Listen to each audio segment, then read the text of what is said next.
Hello, beautifuls. My name is Quavier. Welcome to JuJu Thyme. You're listening to the Sacred Serpent Podcast, where we explore Afro-mysticism, ancestral wisdom, and spiritual practices from African and Black traditions. Whether we are unpacking ancient folk tales, discussing spiritual practices, or exploring sacred principles, this is a space to reconnect with our roots, deepen our understanding, and apply ancestral wisdom to our lives, our magic, and our journey. If you feel called to go deeper beyond these conversations, if you are seeking personal guidance or a more intentional spiritual practice, you can book a reading with me through my blog on Substack. The link will be in the description. I also offer a 52-week Ancestral Connection Journey. It's basically a guide that is created to help you deepen your spiritual practice and awaken your relationship with your elevated ancestors week by week with care and reverence. Now that we got that out the way, let's get started with this episode on the Sacred Serpent. This week was January 1st, and while a lot of folks were welcoming in the new year, it was also Haitian Independence Day. And since I have been spending some time sitting with what that day really carries, not just historically, but spiritually. 222 years ago, Haiti became the first Black republic in the world, the only nation born from a successful slave revolt. And even though the day has passed on the calendar, the meaning of it doesn't pass that easily. I found myself returning to a Haitian folktale called Nanam Boklu and the Piece of Fire. And so I don't keep butchering her name, I will call her Nana. But as I was sitting with the story on January 1st, it felt like a mirror. Something was reflecting, something essential about Haiti, about revolution, and about what it means to transform power rather than be consumed by it. So this date isn't just about marking a date, it's about reflecting on what that fire became and what of it we can carry into the new year. So this is like my ode to Haitian independence. But first, let's get comfortable and explore the tale of Nana and that piece of fire. Nana and the piece of fire. In ancient times, only the deities lived in the world. There were Shango, the god of lightning, Ogun, the god of ironsmiths, Agwe, the god of the sea, Legba, the messenger god, and others. Their mother was Nana. She was the first of all the gods. One day, Legba came to the city and said, "A strange thing has happened. A great piece of fire has fallen from the sky." The gods went out with Legba, and he showed them where the piece of fire lay, scorching the land on all sides. Because Agwe was god of the sea, he brought the ocean in to surround the piece of fire and prevent it from burning up the world. Then they approached the fire and began to discuss how they could take it back to the city. Because Ogun was the god of ironsmiths, he forged a chain around the great piece of fire and captured it. But there remained the problem of how to transport it.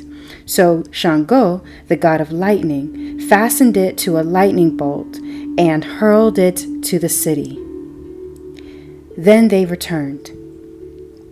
Nana, the mother of the gods, admired what they had found, and she said, "This is indeed a great thing." But the gods began to quarrel over who should have it. Legba, the messenger god, said, "It was I who discovered it, therefore it belongs to me." Agwe, the god of the sea, said, "I brought the ocean to surround it and keep it from eating up the earth, therefore it should be mine." Ogun, the iron maker, said, "Did I not forge a chain to wrap around the fire and capture it? Therefore I am the proper owner." And Shango, the god of lightning, said, "Who brought the piece of fire home?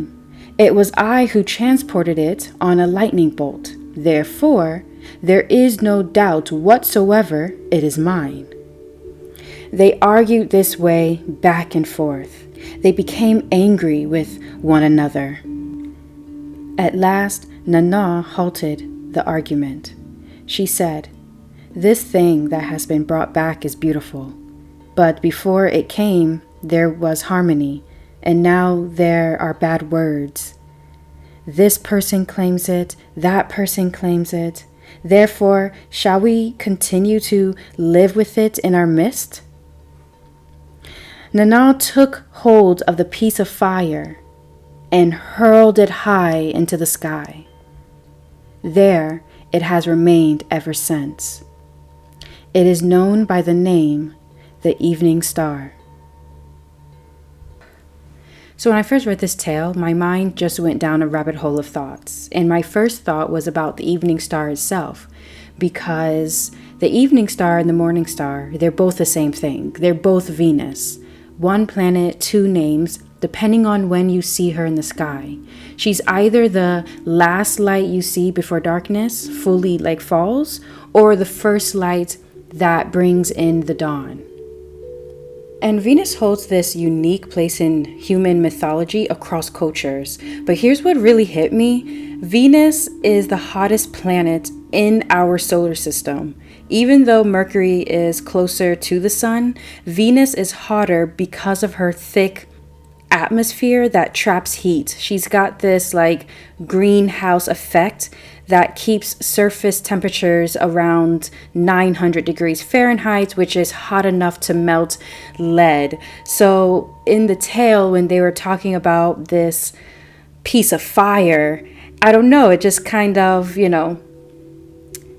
don't know, it kind of just blew my mind, in a small way of connecting it to the evening star, which is Venus, and that Venus is our hottest planet. I don't know, it just kind of it just made me smile a little bit at our ancestors' knowledge, I guess.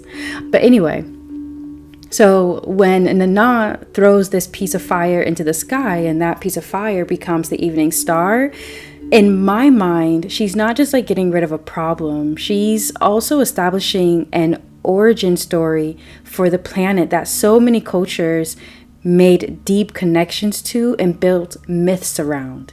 She placed something with immense power, something beautiful but dangerous, at a distance where it can be admired, where it can guide, where it can illuminate without destroying everything in its path.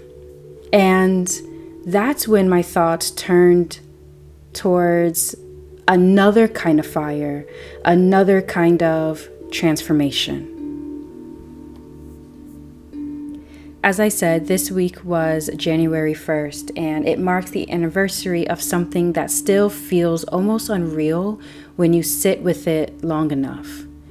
In 1804, formerly enslaved Africans defeated the most powerful European empires of their time and declared themselves free. They didn't ask, they didn't negotiate.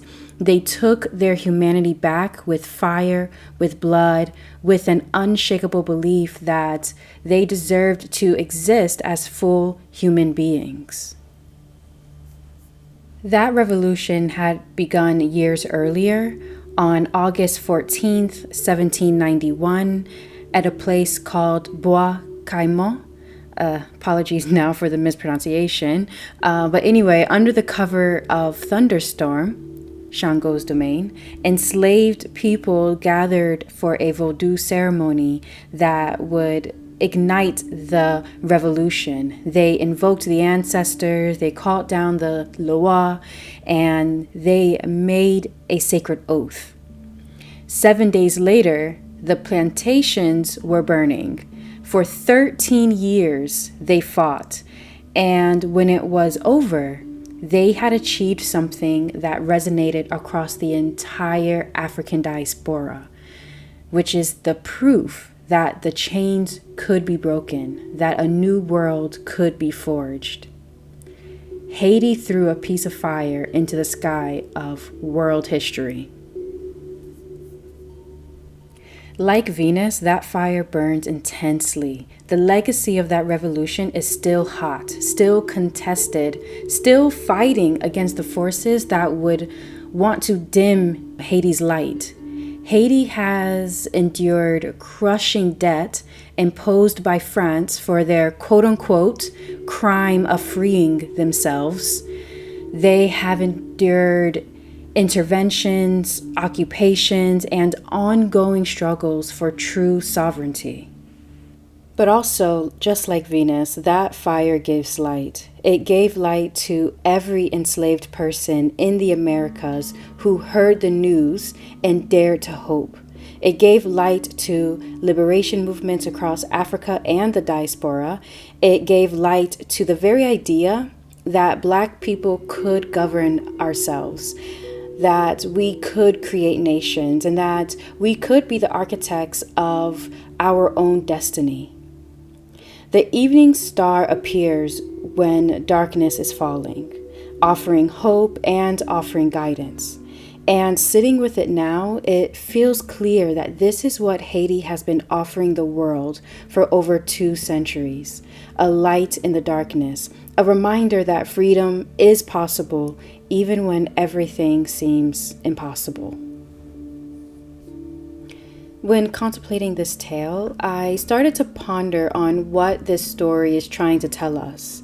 And of course, I don't have the answer at all, but I did think about how the gods each laid claims to the piece of fire. They each contributed something essential to bringing it home, and they were all, or at least they all felt justified in wanting to possess it. But their conflict over ownership was destroying the very harmony that made them powerful in the first place. So for me, looking at the story, Nanan's wisdom isn't about who deserves what. It's about recognizing when something, no matter how valuable, is creating more harm than good by being too close. And so it just reminded me that, sometimes the most powerful thing we can do is release our grip. Not because we are weak, but because we are wise enough to see a bigger picture. So when she throws the fire into the sky, she transforms it from being a source of division into a source of shared wonder. No one owns the evening star, but everyone can benefit from her light, her guidance. She marks the passage of time, and she inspires stories across generations and cultures. For me, this is about transforming power. And I feel Haiti did this with its revolution that all began from a Vodou ceremony. And on top of that, the fire of rebellion didn't stay contained on one island. It couldn't be possessed by one group or controlled by one narrative. It was thrown into the sky of world history, where it became a light for all colonized people, all enslaved people, all people fighting for dignity and self-determination. Haiti didn't just win freedom for Haitians. They proved it was possible for all of us. Haiti's existence has been a lesson on what happens when you refuse to let oppression define the terms. The revolution more or less said that we will not fight over scraps of our own humanity, and just like the evening star, we will take our full dignity and place it where everyone can see it. This declaration, it just wasn't political, it was spiritual. Actually, one of my favorite things I had learned about Bois-Caiman and what happened there, it was the words that were spoken that I felt did more than just inspire. It kind of consecrated what was about to happen. Basically, it was a prayer that was given by a Vodou priest involved in the ceremony. And in that prayer, when you translate it to English, we hear the spiritual logic of the revolution laid open. The prayer translated reads, The God who created the sun, which gives us light, who rouses the waves and rules the storm, though hidden in the clouds. He watches us. He sees all that the white man does. The God of the white man inspires him with crime, but our God calls upon us to do good works. Our God, who is good to us, orders us to revenge our wrongs. He will direct our arms and aid us. Throw away the symbol of the God of the whites, who has so often caused us to weep, and listen to the voice of liberty, which speaks in the hearts of us all. This prayer was not just a plea for permission. It was a command to remember. It was to draw strength from within themselves, from their ancestors, from their own cosmology, from a God who recognized them as fully human. It named the lie of the oppressor's God and rejected it outright. And in its place, it affirmed a divine authority that demanded dignity, justice, and action. And I don't know, but it's like this prayer, it brought liberation from a concept to an idea and into an order. The fire they lit continues to burn. It continues to guide. It continues to remind us that transformation is always possible, that liberation is always worth fighting for, and that just as Nana lifted the fire away from quarreling hands, Haiti was lifted from the grasp of empires and cast into the sky of history. No longer a thing to be owned, but a light that still unsettles and guides the world. So even though January 1st has passed and the year moves forward, Haiti continues to remind us of what's possible when people choose to risk everything rather than accept a life without dignity. So may we carry that dignity forward in our own lives and continue to uplift Haiti with the same reverence and courage they have given the world. For me, that's the evening star made manifest. That's Venus thrown into the heavens, and that's fire transformed into light. So I don't know, for 2026, when and if you catch a sight of Venus in the sky, remember Haiti. Remember that small nation of formerly enslaved people that defeated empires and reshaped the imagination of the world. Remember that they threw a piece of fire into history's sky, and generations later, we are still finding our way by it. To Haiti, yesterday, today, and always, thank you for the light. Thank you for the proof. Thank you for showing us what courage looks like when it burns hot enough to illuminate the path to freedom. But anyway, beautifuls, if you like to work with me more closely, you can find my readings and my 52-week Ancestral Connection Journey guide linked in the description below. But thank you so much for being here with me. I hope this episode willed you with the confidence to pursue your own dignity for this year and uplift others' right to their own dignity. For just like you, I am standing in front of the ocean and the cosmos in complete admiration of how much I don't know. But I'm excited that I get to be a student of myself and the world so I can continue to explore what else unfolds. Until the next one. Truth and love.